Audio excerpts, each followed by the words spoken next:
Well, howdy there, Internet people. It's Bo again. So today we are going to we're going to talk about how none of this would be happening if Trump was still president. You know, that's a talking point that has emerged, and it emerged before things got wild. And to be honest, I'll go ahead and admit before we start, there is an element of truth to that, and we'll get to that at the end. And I'll just say that's true in the beginning. See, until very recently, this wasn't Ukraine versus Russia. Not officially. It was a state actor versus a non-state actor, or a non-state actor versus a non-state actor that were backed, and so on and so forth. It wasn't until recently that Ukraine and Russia actually shot at each other. Of course, by recently, I don't mean the last 24 hours. I mean November 25th, 2018, when Trump was president. It's called the Kerch Strait incident. Some Ukrainian ships were sailing into an area where they were allowed to via a Freedom of Navigation treaty. And the some FSB boats, opened fire on them. I want to say they hurt 3 or maybe 6. There were conflicting reports. Opened fire on a ship in shared. It's an act of war. And then they captured a little more than 20 Ukrainian sailors, and they didn't get let go because Russia was afraid of Trump. That didn't happen. It wound up going to court. So the reality is that the first time Russia and Ukraine actually shot at each other, Trump was president. You probably didn't hear a lot about it because not a lot of people covered it. I know I didn't, because we all knew Trump wasn't going to do anything about it.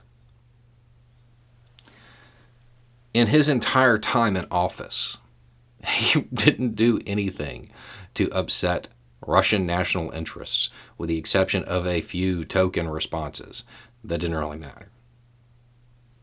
The idea that Trump kept Russia at bay is laughable. I think another good example of that would be, what was the pretext for this again from the Russian side? They had citizens, right, in 2 contested areas. Therefore, they had to move in to protect those citizens. But were they citizens really? Or were they handed passports through a program called passportization that occurred in 2019 while Trump was president?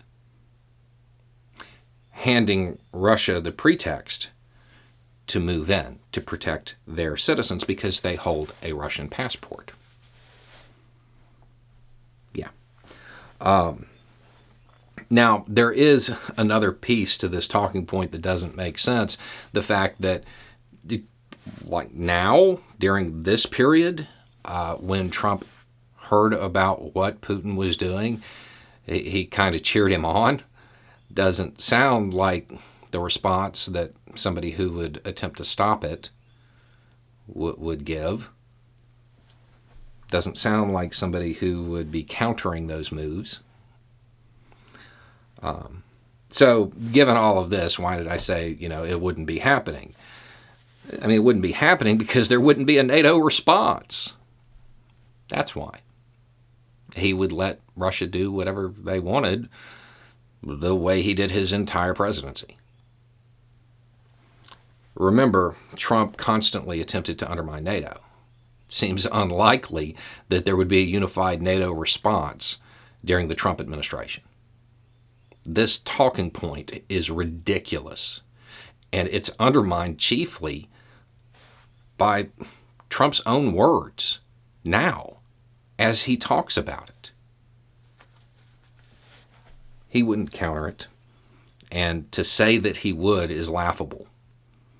The first time in this entire conflict that has been going on a very long time that Ukraine and Russia actually went toe-to-toe, that actually it was state versus state forces, was under Trump.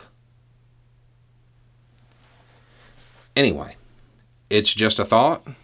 Y'all have a good day.